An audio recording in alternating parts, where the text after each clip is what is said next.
nearing end of life, and support for their families.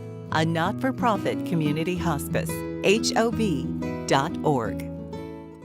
Support comes from the Arizona Inn, offering 90 boutique rooms in the open-air historic resort, temperature-controlled pool, saunas, and tennis. Family-owned for 90 years, the historic Arizona Inn is located on Elm Street near the University of Arizona. We as Native people, we don't fit into the Mexican, we don't fit into the Puerto Rican, we don't fit into the blacks, and we don't fit into the whites. Indian has to walk in two worlds, and he's already pressured in society, much as he had war and, its aftermath to it, and he struggles. Tonight at 11 on Arizona PBS. Oh my gosh. On Finding Your Roots, War Stories. I had no idea. He was a Union soldier. This is intense. From ancestors who served. He went AWOL and went straight to the front. Finding Your Roots. Tuesday night at 7 on Arizona PBS. Thinking about the future is something we all share. By preparing an estate plan, you're safeguarding more than just matters of finances and inheritance. You're also guiding future health decisions, providing for loved ones, and creating your legacy. Estate plans help you protect the things that matter most. Put your mind at ease by planning your future today. Explore new ideas and new worlds here on Arizona PBS, a community service of Arizona State University.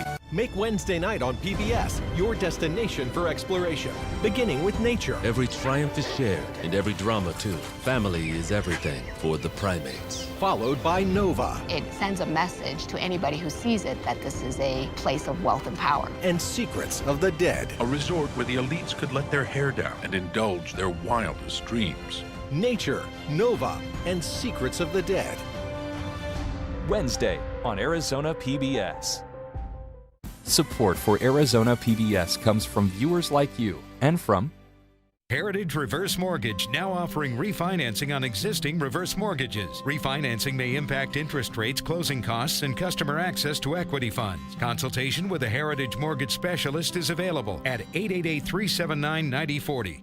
Yupa's Thai Kitchen in Tempe features fresh, authentic Thai cuisine and vegetarian Thai dishes served in a homeland-style decor atmosphere. Open for lunch and dinner 7 days a week. Information at 480-839-0576. Friendship Village Tempe, a retirement community for over 30 years, offers independent living with residency options, lifelong learning classes, as well as continuing care. Information at friendshipvillageaz.com.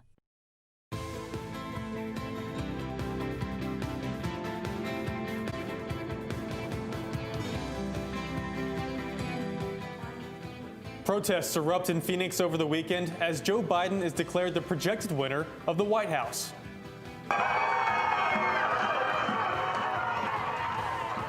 Plus, we take you to D.C., where voters celebrated Biden's apparent victory. And on Break It Down, what resilience in sports can teach us about getting through tough times. Cronkite News starts now. Good evening and welcome to Cronkite News on Arizona PBS. I'm Mackenzie Alvin-Charmley. And I'm Dylan McKim. Thank you for joining us. After a weekend of celebrations, the Biden-Harris team is getting to work. The president-elect's team has plans to tackle top priorities starting today. Meanwhile, President Trump has yet to concede the race, and his Arizona supporters are standing their ground. Biden hit the 270 mark over the weekend by winning Pennsylvania's 20 electoral votes. That's a state President Trump won back in 2016. As of 3 p.m. today, Biden stands at 290 electoral votes and Trump at 214, according to the Associated Press. A Biden win means for the first time ever, a woman will be the vice president, with Kamala Harris taking the reins. Joe Biden addressed the nation over the weekend in an effort to unify the country after a polarizing election. We have to stop treating our opponents as our enemies. They are not our enemies. They are Americans. They're Americans. The Bible tells us to everything there is a season, a time to build, a time to reap and a time to sow, and a time to heal. This is the time to heal in America. This is the third time Biden has run for president, the first being back in 1988. Meanwhile, President Trump shows no signs of conceding and continues to make accusations of electoral fraud. Despite many Arizona races being called early on, there are still over 75,000 ballots in the state left to count. Of those still outstanding, Maricopa County accounts for more than 38,000 ballots and Pima County accounts for 18,000. While Biden has been projected to win Arizona, Trump made some gains over the weekend. Biden now only leads Trump by about 17,000 votes. In a statement released today, Governor Doug Ducey said, quote, "Our expectation is that we finish counting. We've been through this drill before in Arizona. Making it easy to vote and hard to cheat has also resulted in time-consuming efforts to ensure the integrity of our elections." We have full team coverage headed your way tonight. Carolina Hassett is standing by in D.C. where celebrations took place over the weekend. Let's go first to Sean Rice here in Phoenix, where a much different scene played out on city streets. Sean? Hundreds of President Trump supporters united at the Arizona Capitol Saturday afternoon for a planned Stop the Steal rally.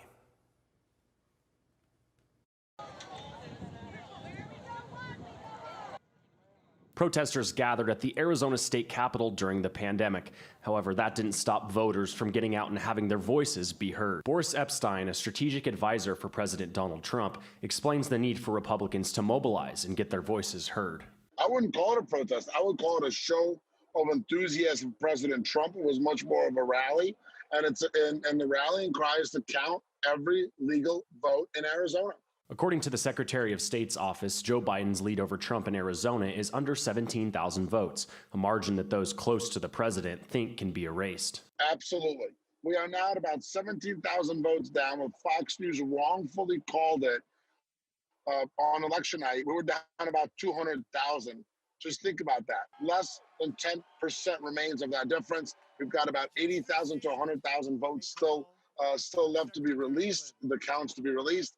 And we're very confident that when every legal vote is counted in Arizona and is disclosed in Arizona, President Trump will win the state of Arizona. This weekend, President-elect Biden declared victory after Pennsylvania was called for the Democrat, and its 20 Electoral College votes pushed him over the 270 mark. The people of this nation have spoken.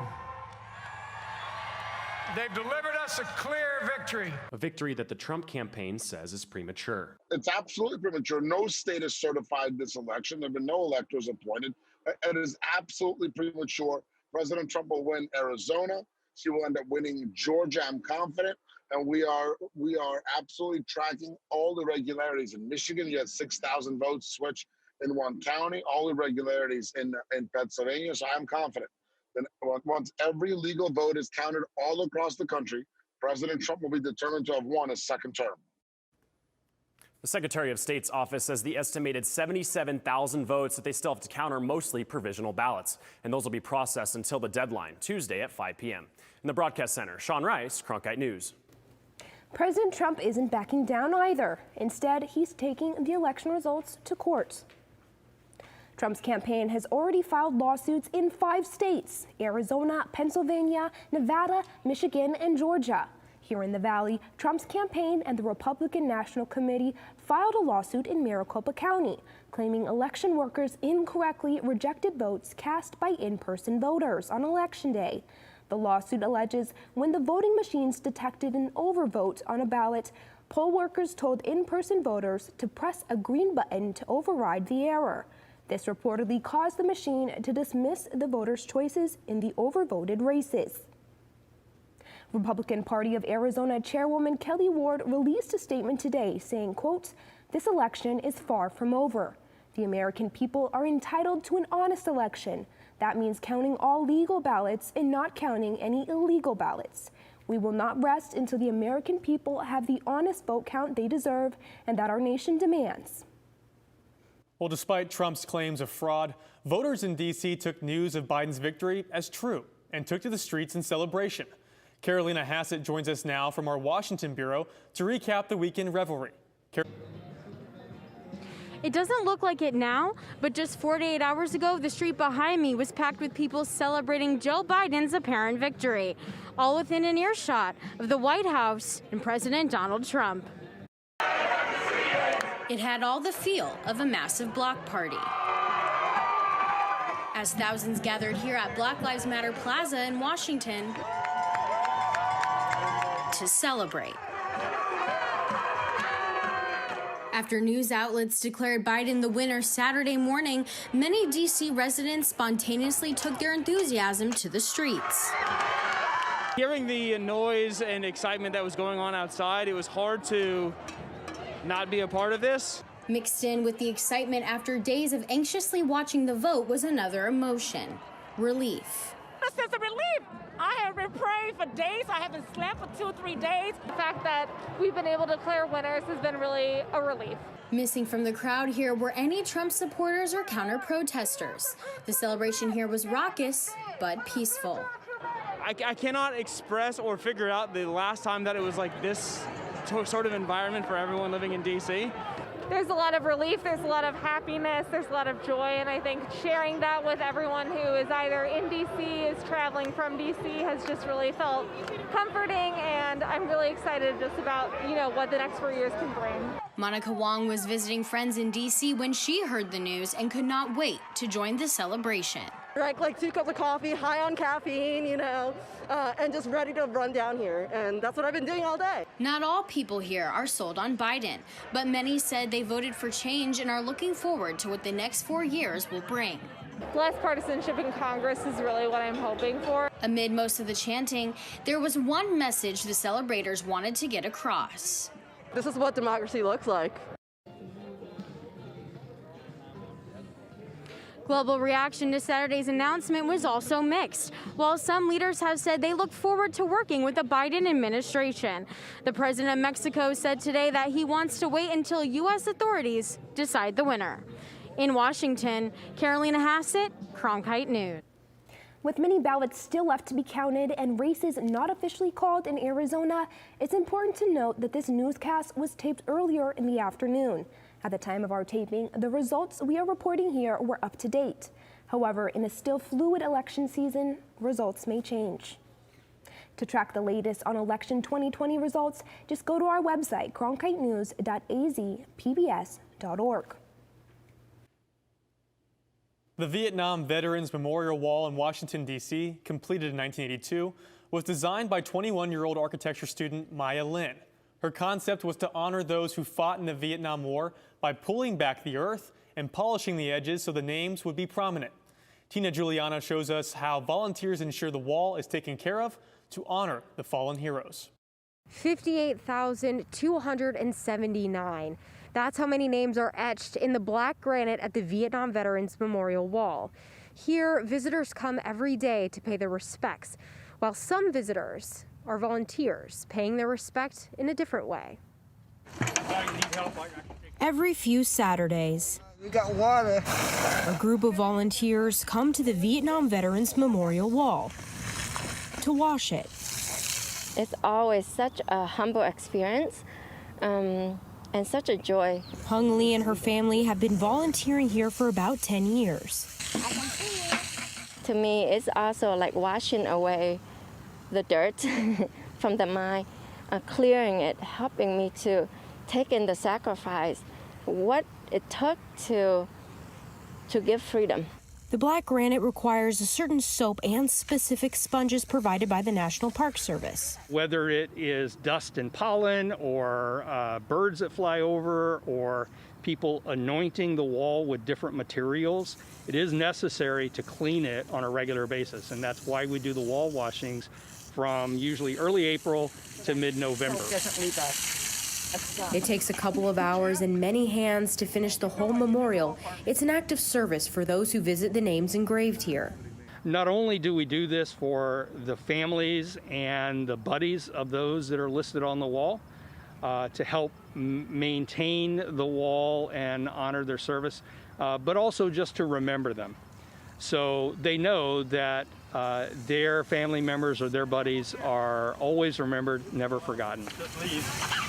I mean, it's chronological, so it took me a while to find them, but I know where they're at. Vietnam veteran Les Davison volunteers whenever he can. Some of my guys are on the wall, and every single one of them every name on there deserves a lot of respect and a lot of remembrance, and that's why I'm here. Okay, I need more salt. Respect is also why the Lees refer to those honored here as aunt and uncle.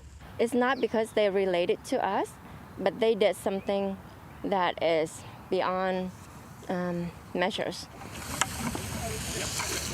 The wall washing stops in the winter but starts up again in early spring. In Washington, Tina Giuliano, Cronkite News. Elders on the Navajo Nation are without electricity. We'll tell you what volunteers are doing to lend a warm helping hand during the winter months.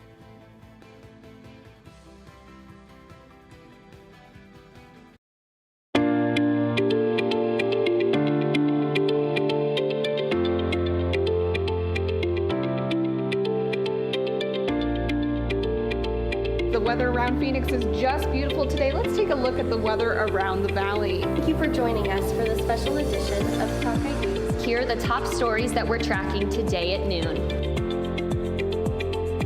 Some of the best players for their program. Here we go. Lights up. Whoa. As artists, we conduct our educations in public. You can never know whether it's going to be a success. One just has to risk it. It's you and the work and the place. It's a very particular relationship.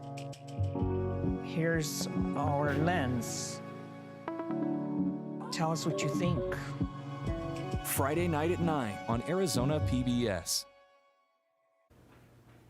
Firewood is a vital heat source to many residents on the Navajo Nation. However, some elders and families lack the monetary or physical means to keep themselves warm throughout the winter. Delivering firewood is a serious task for the organization CSociety, or CFC, because the survival of many elders on the Navajo Nation depend on it. CSociety means firewood for Grandpa. It's obvious. We don't want people to freeze. We don't want them to pass on because they were neglected. Lauren Anthony and his nonprofit have devoted the last 9 years doing everything in their power to bring firewood to elders at risk of death due to exposure. We're trying to bring back the old warrior ways of life, the old let's help our communities out, let's help our people, let's help our neighbors. Many Navajo homes lack modern infrastructure. According to the Navajo Housing Authority, 89% of homes on the reservation are heated by wood or pellet stoves. CFC delivers over 80 free loads of firewood to elders and families in need on the Navajo Nation each year. However, the origins of the organization root from something more than just volunteering.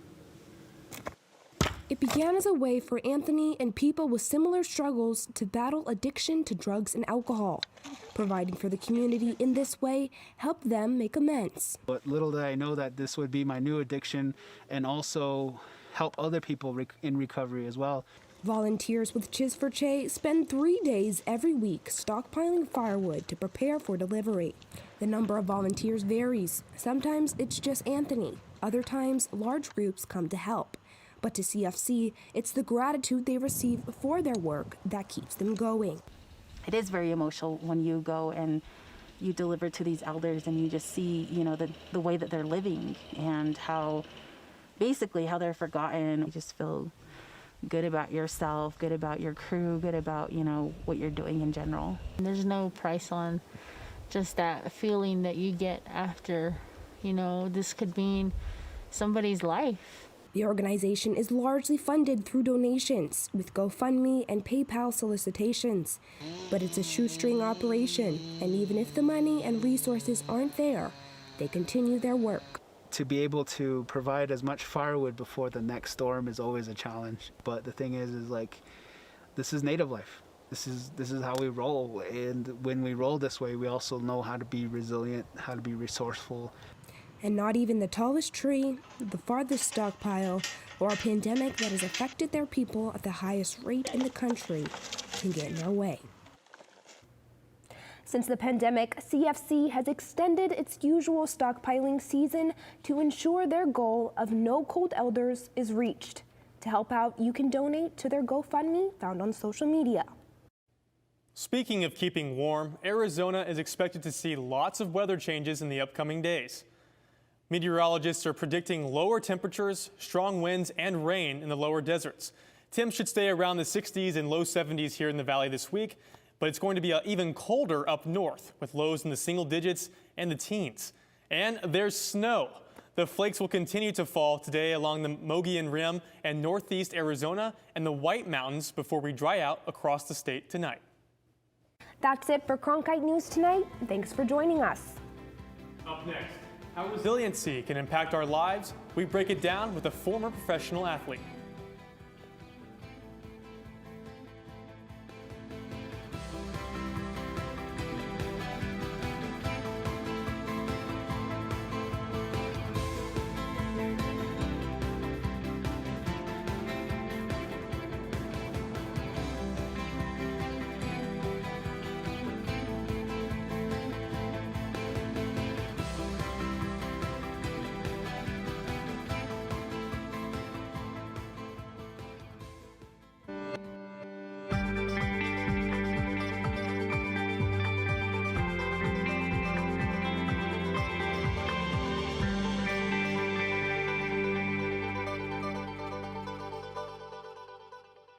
Reggie Williams, I want to ask you to break it down for us on how we can all be more resilient in these difficult times. Hello, Ken. I appreciate you inviting me to your show, your audience. Resilience is a hard-fought plateau of survival. And one of the things that I've always pursued is truth. You can't be resilient on false premises.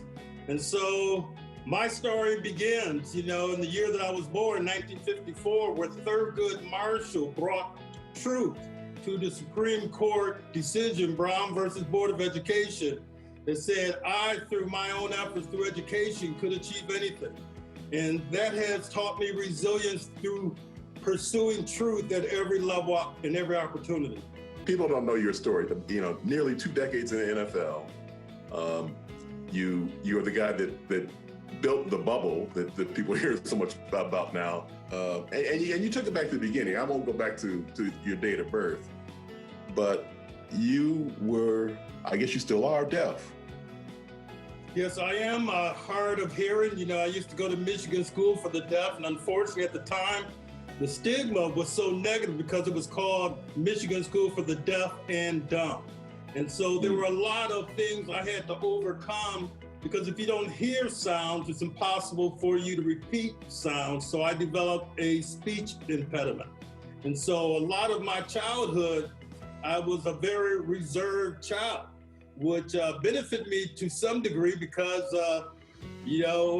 growing up in Flint, Michigan, it was kind of a rough neighborhood. So it was better to be reserved than to be out there talking smack, Well, for these kids so you start off with that negative, with I assume kids teasing you and you still pursue this athletic career, and you had great success in high school, but then the next moment of resilience, you thought you were going to, or you wanted to go to the University of Michigan, where all the great Michigan kids and around the country went to school to play football for both Schembechler. But what was your conversation? A spoiler alert, you ended up going to Dartmouth. But what was your conversation with the coach that was another moment of resilience for you? Well, my whole childhood was to do everything that my parents told me to do to qualify for a full academic scholarship at the University of Michigan. And the reason I was going out for football was because of the friends, the teammates, the associates that you would have. And, these were the late 60s, turbulent times. 68 was the year that Martin Luther King was assassinated. There was riots at my high school. And so football became that common ground where black and white players could be teammates and work it out. And so for me, football was nothing that I expected to play professionally. I just expected it to be an incentive to continue to compete academically. All I wanted to do was make the team run out the tunnel, in the big house. I'd have been happy, but Bo Schembechler said I wasn't good enough to my face. And it took my father, who told me that he was willing to work another job to keep both me and my brother in school, because the Ivy League does not have athletic scholarships. And so it was going to cost him a lot to send me to Dartmouth. And so I went to Dartmouth with a chip on my shoulder.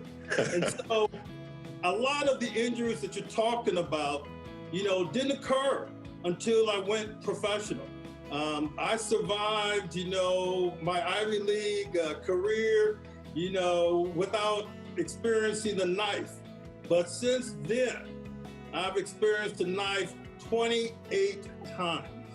It's been 5 knee replacements. I also awoke to a full stroke that at its severest point completely nullified movement on the right side of my body and eliminated all of my speech. And so resilience has been a consistent, mindset of confidence in oneself, a certain love of life, a willingness to absorb pain.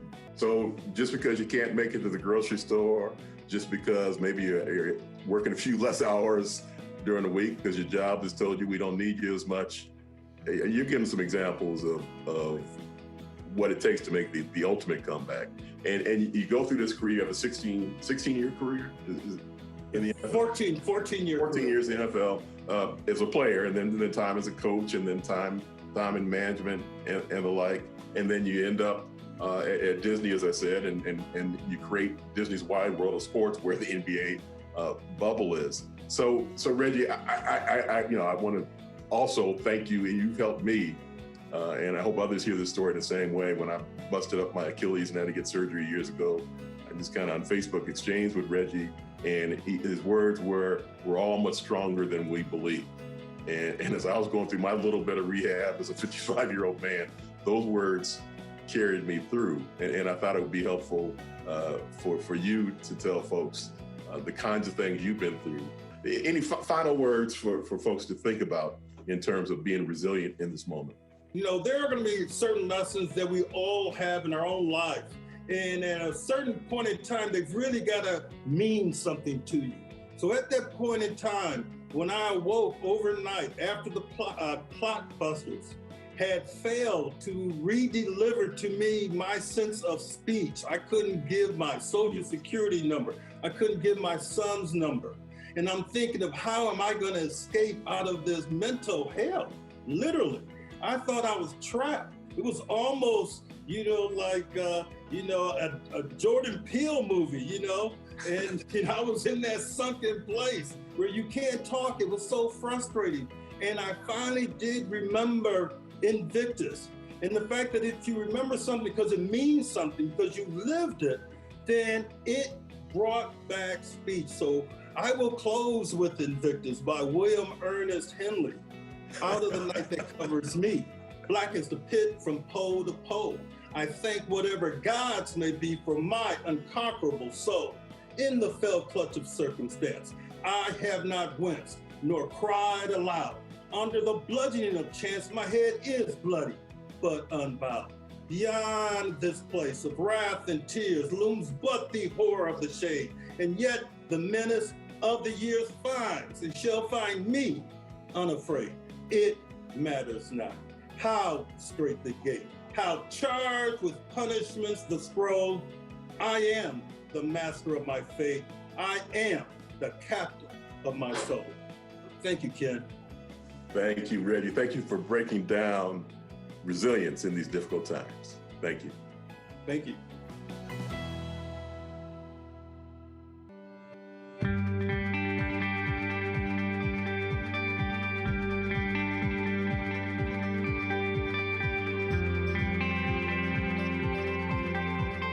This hour of local news is made possible by contributions from the Friends of PBS, members of your PBS station.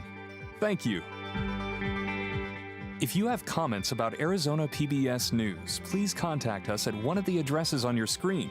Thank you.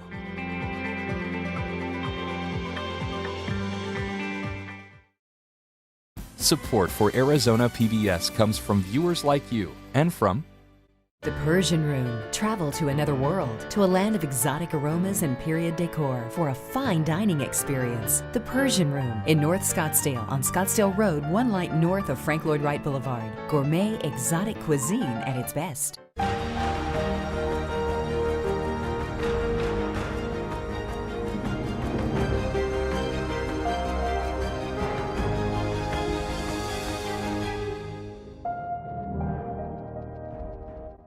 Ironwood Cancer and Research Centers, personalized cancer care through medical oncology, radiation oncology, and radiology services, focusing on emotional, physical, and social support, outsmarting cancer one patient at a time. We as Native people, we don't fit into the Mexican, we don't fit into the Puerto Rican, we don't fit into the blacks, and we don't fit into the whites. Indian has to walk in two worlds, and he's already pressured in society, much as he had war and, its aftermath to it, and he struggles. Tonight at 11 on Arizona PBS. Arizona PBS deeply appreciates every gift we receive, and we are proud to honor our Executive Society. These supporters believe in the mission of public television and are making a real impact in our community. If you would like to join the Executive Society, please call the number below or log on to azpbs.org to join. Thank you.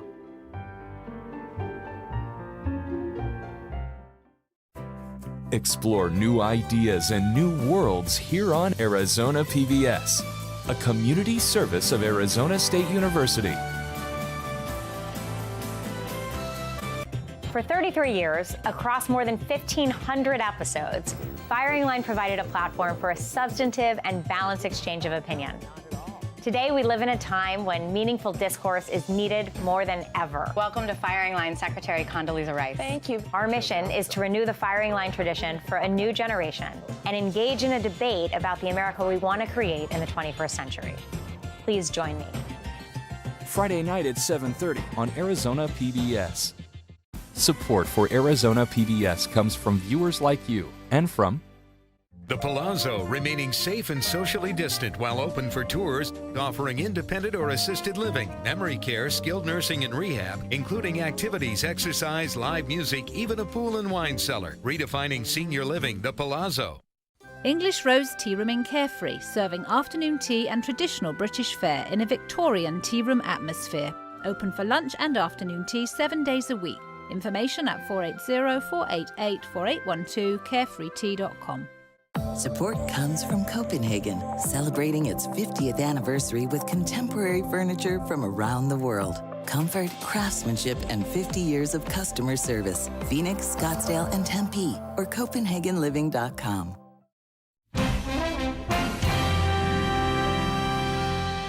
Good evening, I'm Judy Woodruff on the NewsHour tonight. Joe Biden and Kamala Harris begin their transition to the White House as the Trump team refuses to concede defeat.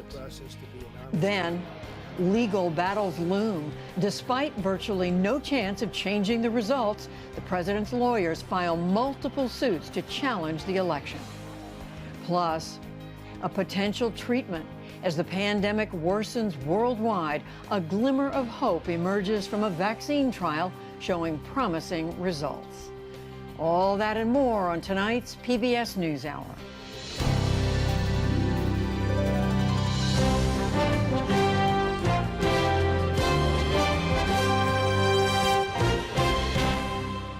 Major funding for the PBS NewsHour has been provided by... When the world gets complicated, a lot goes through your mind. With Fidelity Wealth Management, a dedicated advisor can tailor advice and recommendations to your life. That's Fidelity Wealth Management. Consumer Cellular. Johnson & Johnson. Financial services firm Raymond James. BNSF Railway. The William and Flora Hewlett Foundation. For more than 50 years, advancing ideas and supporting institutions to promote a better world at hewlett.org. The Chan Zuckerberg Initiative, working to build a more healthy, just, and inclusive future for everyone at czI.org. and with the ongoing support of these individuals and institutions.